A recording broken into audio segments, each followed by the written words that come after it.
Souvent, nous restons attachés à des personnes qui ne nous aiment pas, mais qui ont besoin de quelque chose de nous, que ce soit un soutien émotionnel, une validation ou même des ressources matérielles.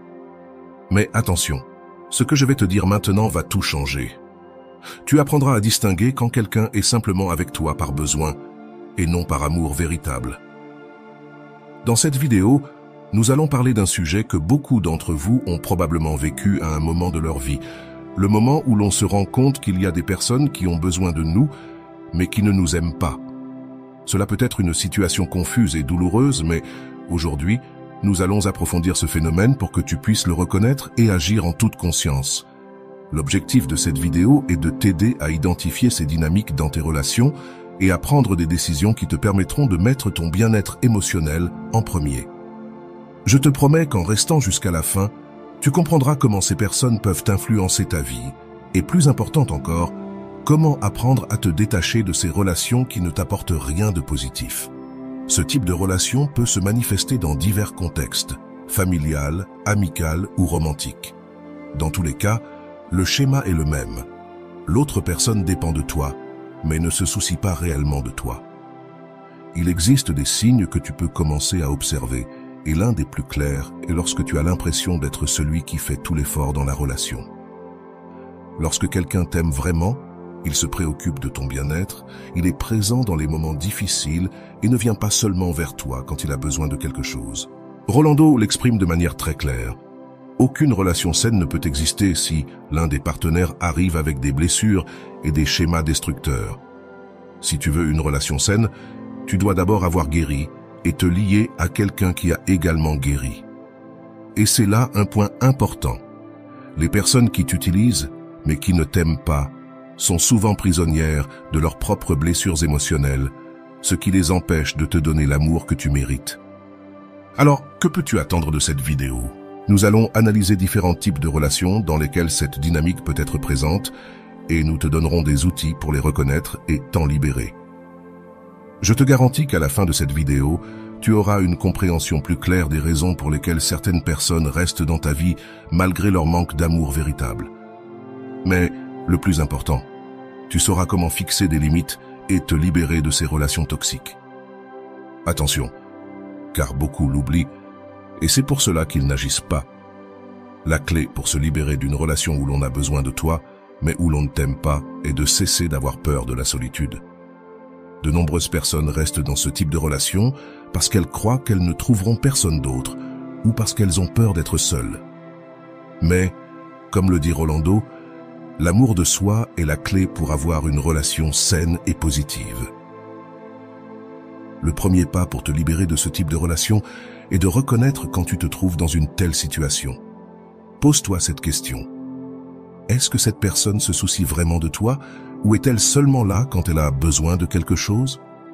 Si la réponse est la deuxième option, il est temps de reconsidérer si cette relation en vaut la peine. Ne t'inquiète pas, car au cours de cette vidéo, nous parlerons également de la manière de renforcer ton amour-propre et d'apprendre à fixer des limites. L'une des plus grandes erreurs que nous commettons dans les relations est de penser que parce que quelqu'un a besoin de nous, il nous aime aussi. Mais la réalité est que le besoin n'est pas synonyme d'amour. Une personne peut dépendre émotionnellement de toi sans te valoriser en tant que personne. C'est une leçon que nous apprenons souvent à travers la douleur, mais qui est nécessaire pour notre croissance personnelle. La différence entre quelqu'un qui a besoin de toi et quelqu'un qui t'aime réside dans le respect et la réciprocité. Lorsque quelqu'un t'aime, il respecte tes besoins, tes émotions et est prêt à faire des sacrifices pour toi, tout comme tu le ferais pour lui. En revanche, lorsque quelqu'un a seulement besoin de toi, la relation devient unilatérale, où tu donnes sans rien recevoir en retour. Carl Jung disait que les relations humaines sont le reflet de notre état intérieur. Si tu permets à des personnes qui ont besoin de toi mais ne t'aiment pas de rester dans ta vie, il est probable que tu aies à travailler sur ton estime de soi. C'est là que Rolando nous offre une grande leçon. Aimer ta vie, c'est observer ce en quoi tu te transformes jour après jour, et cela inclut d'apprendre à te détacher de ce qui ne te fait pas de bien. Tout au long de cette vidéo, nous te guiderons pas à pas pour reconnaître ces dynamiques et t'en libérer sans ressentir de culpabilité ou de peur. Et le plus important, Tu apprendras à te donner la priorité. Car comme le dit toujours Rolando, l'amour de soi ne consiste pas à se répéter des affirmations devant un miroir, mais à te le prouver par des actions concrètes qui valorisent qui tu es. C'est pour cela que je t'invite à continuer de regarder cette vidéo jusqu'à la fin, car ce que nous allons discuter ensuite changera ta perspective sur les relations pour toujours. Nous ne parlerons pas seulement de théorie, mais nous te donnerons des exemples pratiques et des outils que tu pourras appliquer immédiatement dans ta vie.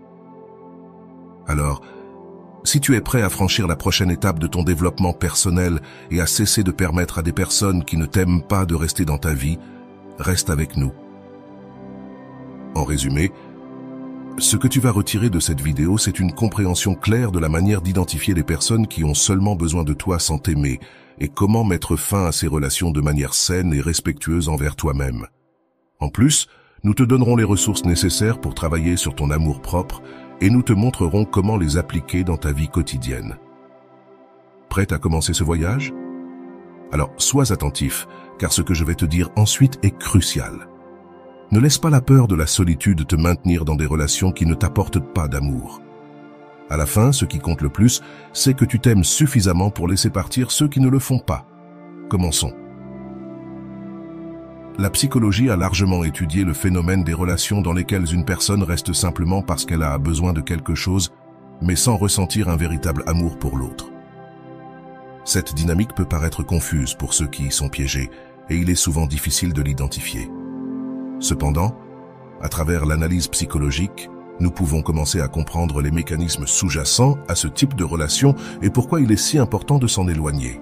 Erich Fromm, dans son livre « L'art d'aimer », affirme que le véritable amour est une décision active, un acte de donner sans rien attendre en retour. De cette perspective, il est clair que les relations basées sur le besoin ne correspondent pas à cette conception de l'amour. Quand quelqu'un a seulement besoin de toi, sa motivation principale n'est pas de partager, mais de recevoir. Selon Fromm, l'amour immature dit « Je t'aime parce que j'ai besoin de toi ». L'amour mature dit « J'ai besoin de toi parce que je t'aime ». C'est une distinction clé que tu dois apprendre à identifier. Sigmund Freud a également parlé de la manière dont nos premières expériences peuvent influencer le type de relation que nous entretenons à l'âge adulte. Freud soutenait que les gens cherchent souvent chez les autres ce qui leur manque ou ce qu'ils n'ont pas reçu dans leur enfance, ce qui peut les conduire à former des relations de dépendance émotionnelle. Dans ce type de relation, l'autre personne ne t'aime pas pour ce que tu es, mais parce qu'elle souffre d'un manque qu'elle pense que tu peux combler. Autrement dit, elle a simplement besoin de toi. Rolando l'explique de manière plus directe. Quand quelqu'un a besoin de toi sans t'aimer, il s'accroche à toi parce qu'il ne peut pas résoudre ses propres problèmes intérieurs. Et si tu ne t'en rends pas compte, tu finis par porter des responsabilités émotionnelles qui ne te reviennent pas. C'est à ce moment-là que tu commences à te perdre dans la relation, car tu assumes des rôles qui ne te permettent pas de grandir émotionnellement. Il est important que tu comprennes ceci. Tu n'es pas responsable de résoudre les problèmes émotionnels de quelqu'un d'autre, surtout si cette personne ne t'aime pas vraiment. D'un autre côté, Carl Jung nous offre une perspective précieuse sur le concept de l'inconscient collectif et les archétypes qui influencent notre comportement.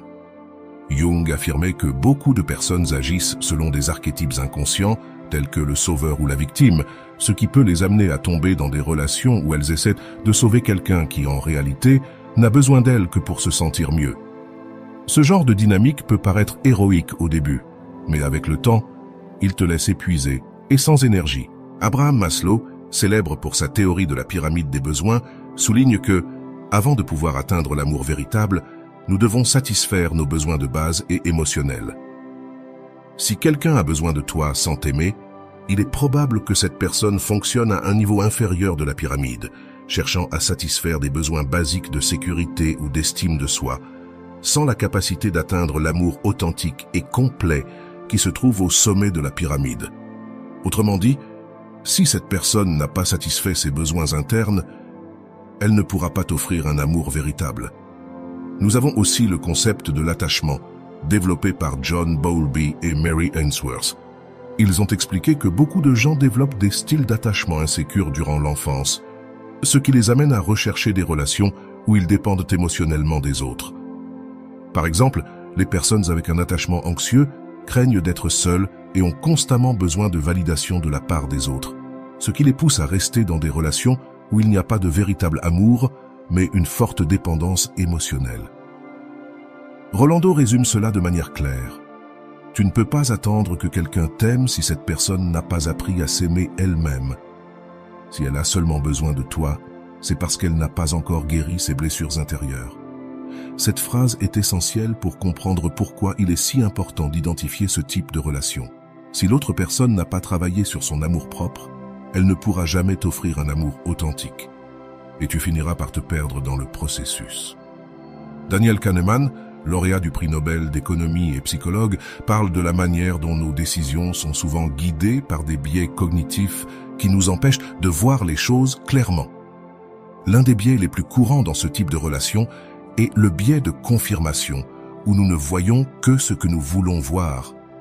Si tu es dans une relation où quelqu'un a besoin de toi mais ne t'aime pas, il est possible que tu te concentres uniquement sur les moments où cette personne te montre de l'affection, tout en ignorant tous les signes de dépendance et de manque de réciprocité. Une autre théorie psychologique qui peut nous aider à comprendre ce type de relation est celle de Leon Festinger et son concept de dissonance cognitive. Festinger a expliqué que lorsque nos actions et nos croyances sont en conflit, nous ressentons un inconfort émotionnel, ce qui nous pousse à justifier des comportements qui, en réalité, ne sont pas bons pour nous. Si tu as l'impression que quelqu'un a seulement besoin de toi mais ne t'aime pas, tu pourrais être en train de vivre une dissonance cognitive en essayant de justifier son comportement pour éviter de faire face à la vérité.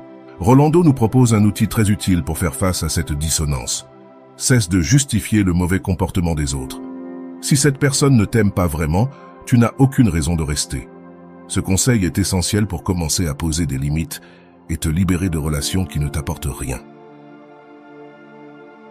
Tu ne peux pas continuer à chercher des excuses pour quelqu'un qui a seulement besoin de toi en cas de problème, mais qui n'est pas là quand toi, tu as besoin de soutien.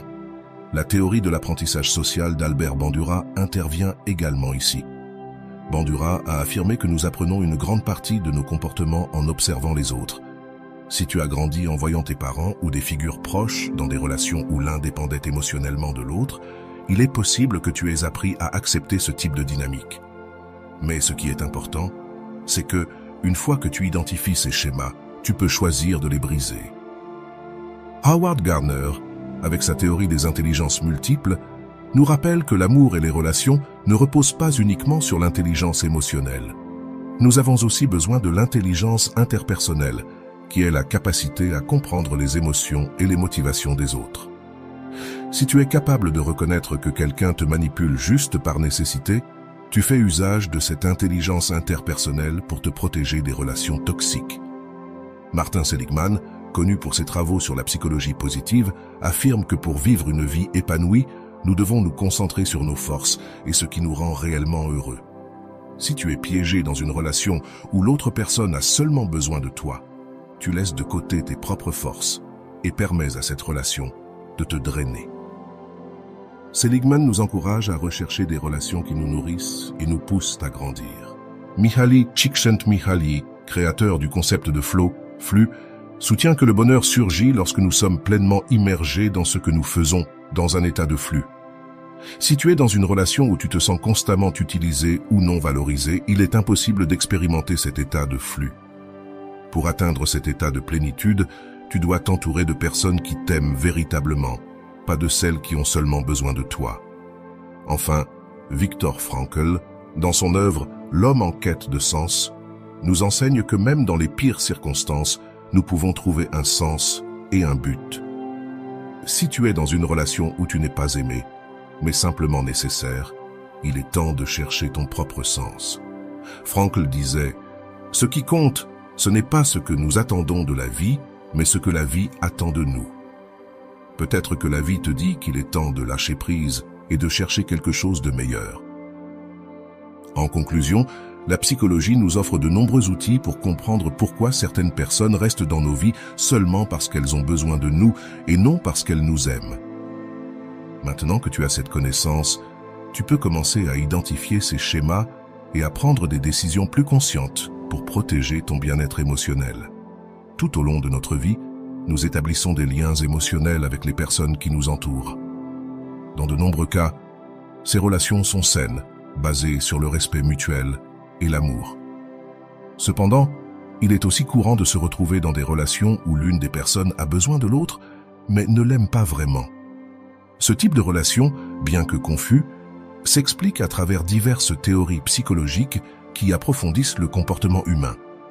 Il parlait des schémas que nous suivons dans nos relations basés sur des expériences infantiles.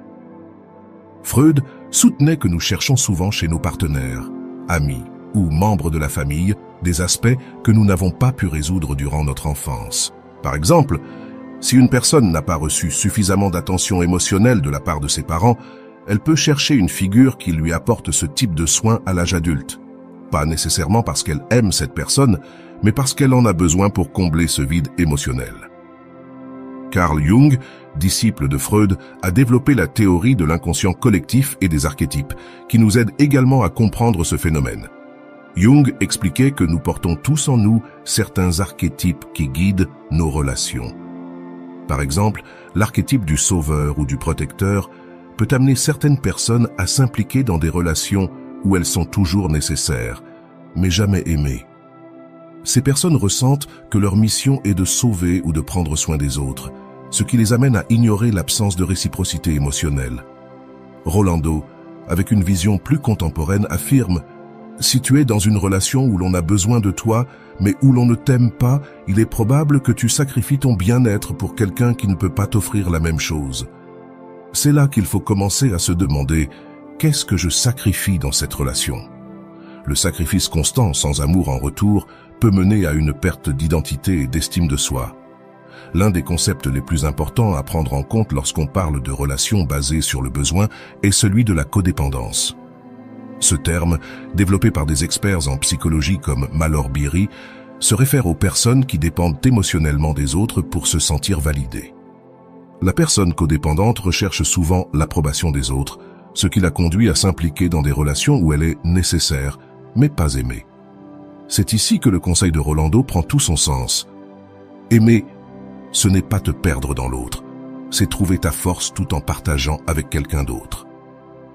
Abraham Maslow, avec sa célèbre pyramide des besoins, nous offre également une perspective précieuse. À la base de la pyramide se trouvent nos besoins fondamentaux, tels que la sécurité et l'affection. Les personnes qui n'ont besoin de toi que pour combler leurs besoins de sécurité, sans véritable amour, essaient généralement de satisfaire ces besoins primaires, sans être en mesure d'atteindre des niveaux supérieurs comme l'amour véritable ou l'accomplissement de soi. Cela signifie que, tant qu'elles sont dans cet état de manque émotionnel, elles ne pourront pas t'offrir un amour complet. Albert Bandura, avec sa théorie de l'apprentissage social, suggère que nous apprenons des comportements en observant ceux qui nous entourent. Si tu as grandi en voyant des relations où une personne était constamment nécessaire, mais pas aimée, il est possible que tu aies intériorisé cette dynamique et que tu répètes maintenant ces schémas. Comme le dit Rolando, l'amour n'est pas un cycle que tu dois répéter. Si tu te retrouves piégé dans un schéma, il est temps de le briser.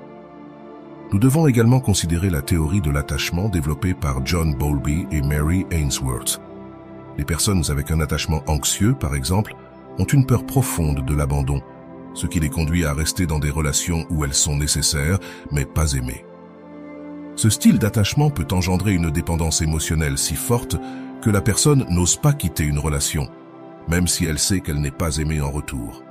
C'est ici que l'importance de l'amour-propre entre de nouveaux en jeu.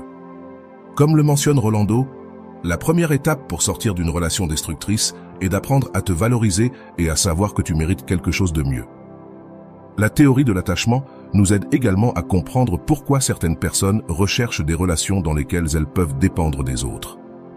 Les personnes avec un style d'attachement évitant ont tendance à rejeter l'intimité émotionnelle et préfèrent maintenir des relations superficielles, basées sur le besoin, sans s'impliquer émotionnellement. Si tu es dans une relation avec quelqu'un ayant ce type d'attachement, il est probable que tu sentes qu'il te maintient toujours à distance, même s'il dépend de toi pour des aspects importants de sa vie. Rolando l'explique simplement, tu ne peux pas forcer quelqu'un à t'aimer.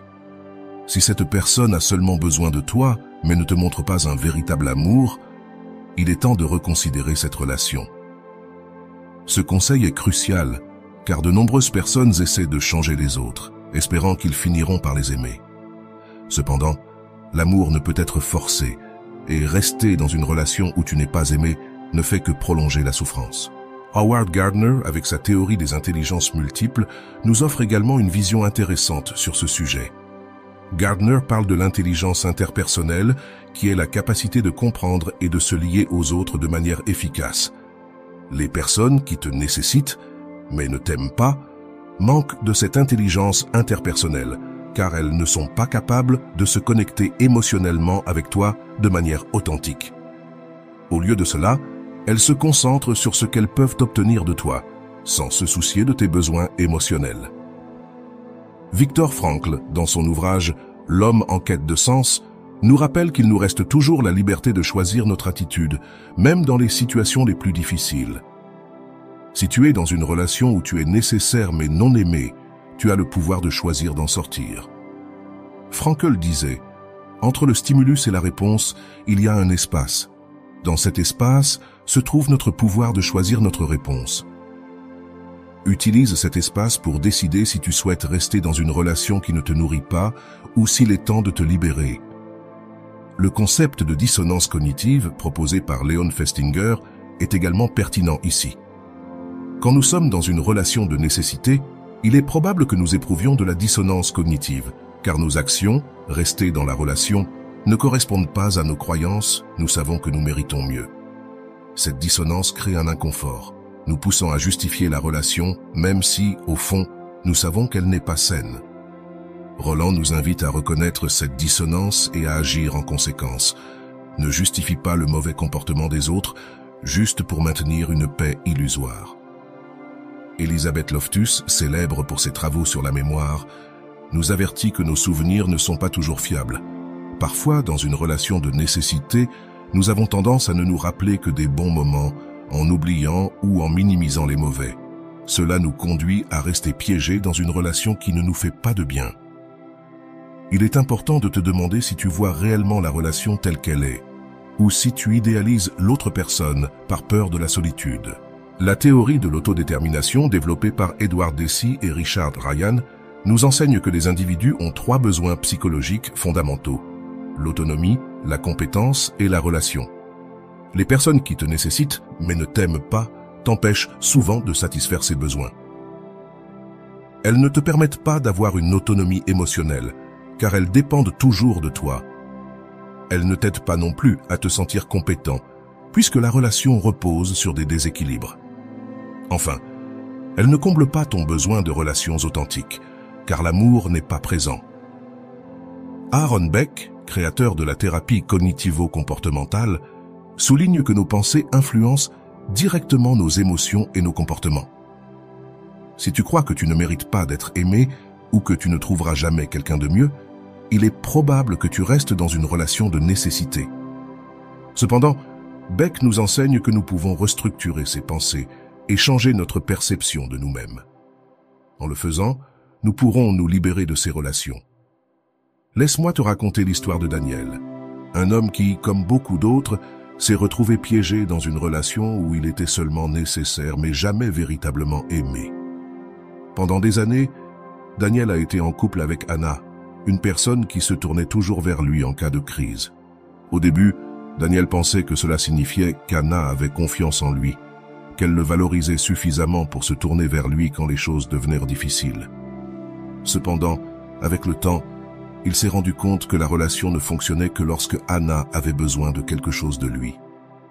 Anna avait grandi dans un environnement émotionnellement instable, avec des parents qui ne lui avaient jamais offert le soutien dont elle avait besoin.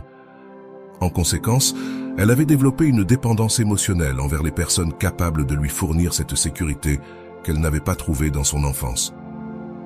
Sans le savoir, Daniel avait assumé ce rôle dans sa vie, devenant le soutien émotionnel qu'Anna n'avait jamais eu.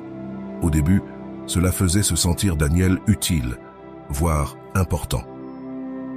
Mais au fil des ans, ce besoin est devenu un fardeau. Daniel a commencé à remarquer que, lorsque lui avait besoin de soutien, Anna était rarement là. Quand il traversait des moments difficiles, Anna semblait ne pas avoir la capacité émotionnelle de lui offrir le même type d'aide qu'il lui donnait constamment. Cela a commencé à créer en lui un sentiment de vide, car il a réalisé que la relation était unilatérale. Anna avait besoin de lui, mais ne l'aimait pas dans le sens le plus profond du terme. Elle dépendait de lui pour se sentir en sécurité, mais n'était jamais prête à offrir la même réciprocité émotionnelle. Une nuit, après une discussion dans laquelle Théo a exprimé à Anna comment il se sentait, il a décidé qu'il était temps de chercher de l'aide. Il se sentait épuisé émotionnellement, vidé, et il ne savait pas comment sortir de cette situation. C'est alors qu'en naviguant sur Internet, il est tombé sur une vidéo de Rolando intitulée « L'amour propre est la base de toutes les relations saines ».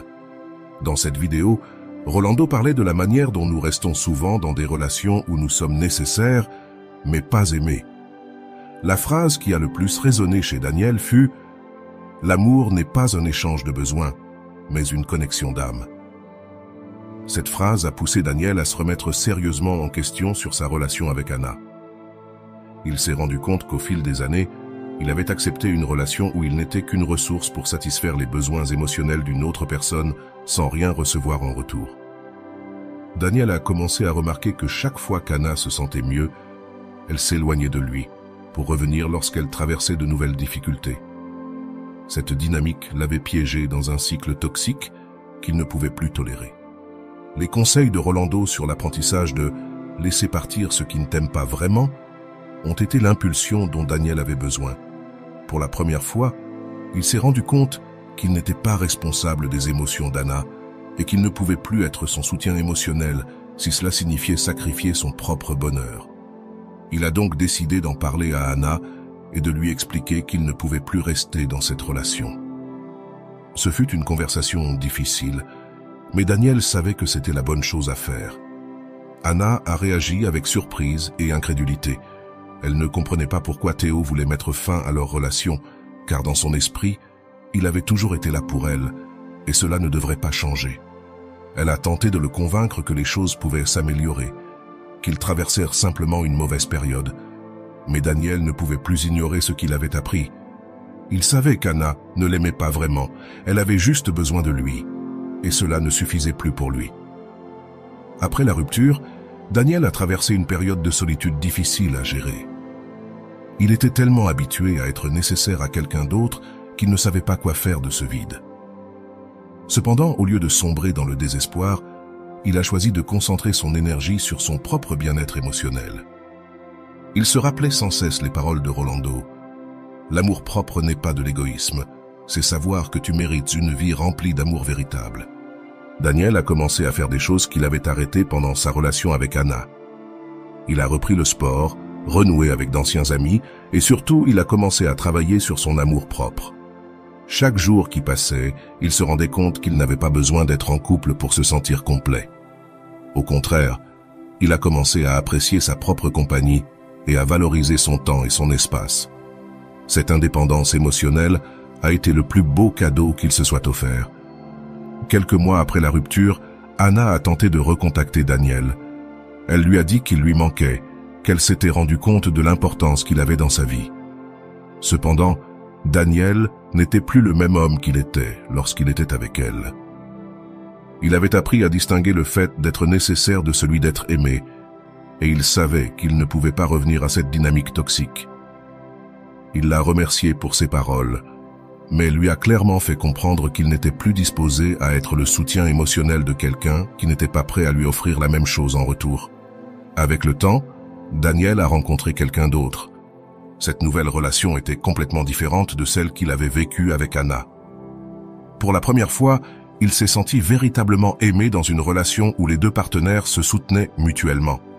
Ce n'était pas une relation de dépendance, mais une connexion authentique où chacun était émotionnellement présent pour l'autre. Daniel s'est rendu compte que ce type d'amour n'était possible que parce qu'il avait d'abord appris à s'aimer lui-même. Aujourd'hui, Daniel est un homme heureux et épanoui. Son expérience avec Anna lui a enseigné l'une des leçons les plus importantes de sa vie. L'amour, ce n'est pas être avec quelqu'un qui a besoin de toi, mais avec quelqu'un qui t'aime vraiment. Son histoire est un rappel que, bien que cela puisse être difficile de laisser partir une relation de dépendance émotionnelle, c'est la première étape vers une vie plus épanouie et pleine d'amour véritable. L'histoire de Daniel montre que même si les relations basées sur le besoin peuvent sembler rassurantes à court terme, il est essentiel d'apprendre à les dépasser pour accéder à un amour plus authentique. En réalité, ne pas nous permettre de grandir ni de trouver le bonheur que nous méritons nous freine. En lâchant prise sur sa relation avec Anna, Daniel ne s'est pas seulement libéré d'une relation qui le drainait émotionnellement, il a aussi ouvert la porte à un amour véritable et authentique. Comme le dit Rolando, « Seulement lorsque tu te valorises toi-même peux-tu attirer quelqu'un qui te valorise vraiment. » Le processus que Daniel a traversé est un exemple parfait de ce qui se passe quand on décide de se prioriser, plutôt que de laisser les autres profiter de notre gentillesse. Daniel a compris que sa relation avec Anna n'était pas fondée sur un amour mutuel, mais sur les besoins unilatéraux d'Anna. Ce type de relation, comme nous l'avons vu, n'est pas seulement épuisant, mais empêche également la croissance personnelle et émotionnelle de la personne qui y est piégée. Analysons maintenant les étapes que Daniel a suivies et comment tu peux les appliquer si tu te retrouves dans une situation similaire. La première étape, pour Daniel, fut la plus difficile. Reconnaître que quelque chose n'allait pas. Pendant des années, il avait justifié le comportement d'Anna, pensant que son besoin constant de soutien émotionnel était un signe qu'elle tenait à lui. Cependant, avec le temps, il a réalisé qu'il ne comptait pour elle que lorsqu'elle avait besoin de quelque chose. C'est une étape cruciale que tu dois aussi franchir si tu te trouves dans une relation similaire. Fais une évaluation honnête. Cette personne t'aime-t-elle pour qui tu es ou juste pour ce que tu peux lui offrir? La deuxième étape de Daniel fut de s'informer et de chercher de l'aide. C'est en découvrant la vidéo de Rolando que sa perspective changea complètement. Rolando lui a donné les mots qu'il avait besoin d'entendre pour comprendre que l'amour véritable ne consiste pas seulement à satisfaire les besoins de quelqu'un d'autre.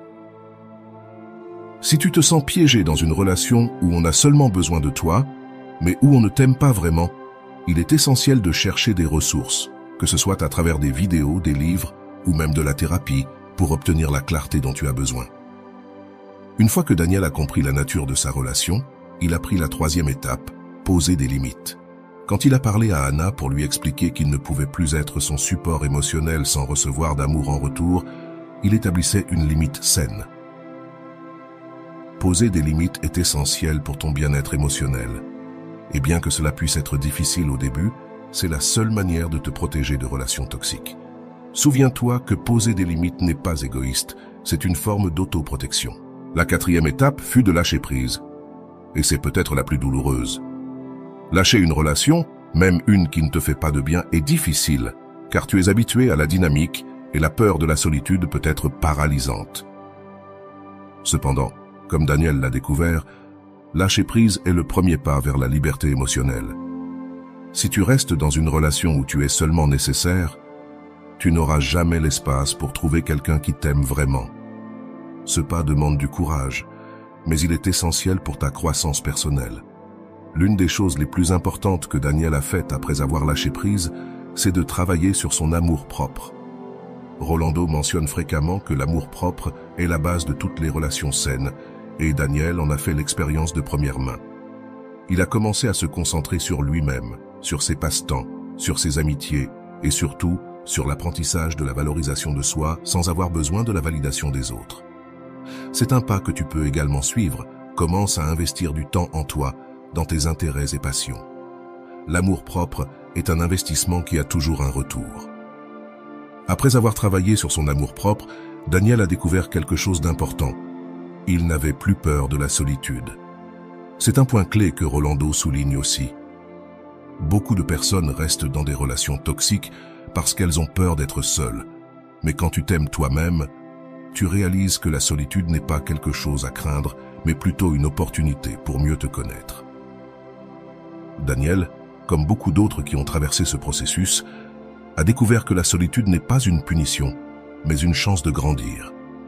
Un autre aspect important dans le processus de Daniel fut sa capacité à résister à la tentation de retomber dans la relation.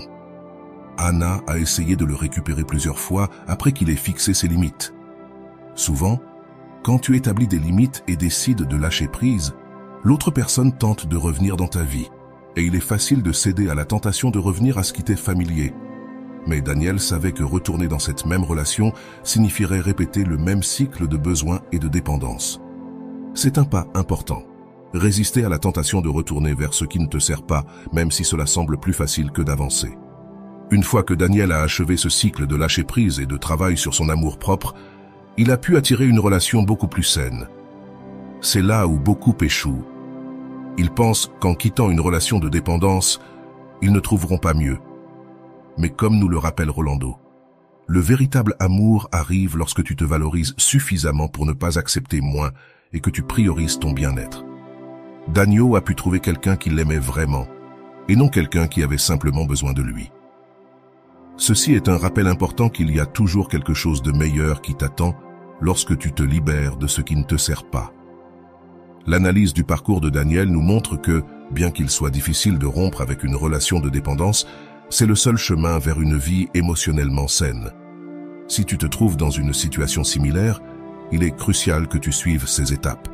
Reconnaître le problème, chercher de l'aide, poser des limites, lâcher prise, travailler sur ton amour-propre et résister à la tentation de revenir à ce qui ne te fait pas du bien. Ce n'est qu'alors que tu pourras faire de la place pour des relations basées sur le respect et l'amour mutuel. Enfin, l'une des plus grandes leçons que l'on peut tirer du processus de Daniel est que l'amour-propre n'est pas quelque chose qui s'obtient du jour au lendemain. C'est un processus continu, une décision quotidienne de se choisir soi-même. Lorsque tu priorises ton bien-être émotionnel, non seulement tu te libères de relations qui ne te servent pas, mais tu deviens également plus conscient de ce que tu mérites. Daniel a découvert qu'il méritait d'être aimé véritablement. Et toi aussi, tu mérites la même chose. L'amour-propre est le seul chemin vers des relations saines. Si tu continues à permettre à des personnes qui ont simplement besoin de toi, mais ne t'aiment pas, de rester dans ta vie, tu n'auras jamais l'opportunité de vivre un amour véritable. Comme le dit Rolando, l'amour-propre n'est pas seulement la base des relations saines, c'est la clé pour vivre une vie épanouie. C'est une vérité que nous devons tous accepter si nous voulons vivre des relations authentiques et satisfaisantes.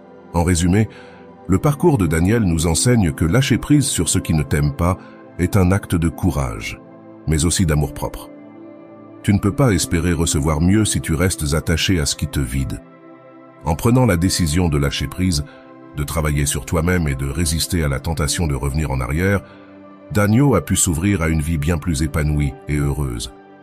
C'est également le chemin que tu peux suivre. Je t'invite maintenant à réfléchir sur tes propres relations. Pose-toi la question, suis-je dans une relation où l'on m'aime vraiment, ou a-t-on simplement besoin de moi? Si tu te trouves dans la deuxième situation, n'aie pas peur de suivre l'exemple de Daniel, car en fin de compte, lorsque tu t'aimes toi-même, tu attires ce que tu mérites vraiment. Et voilà, j'espère que vous avez trouvé beaucoup de valeur dans cette vidéo. Merci d'être resté jusqu'à la fin de cette vidéo. J'adore quand vous faites ça. Si vous en voulez plus, vous pouvez écrire en commentaire « J'en veux encore plus ». J'espère vous revoir dans une autre vidéo.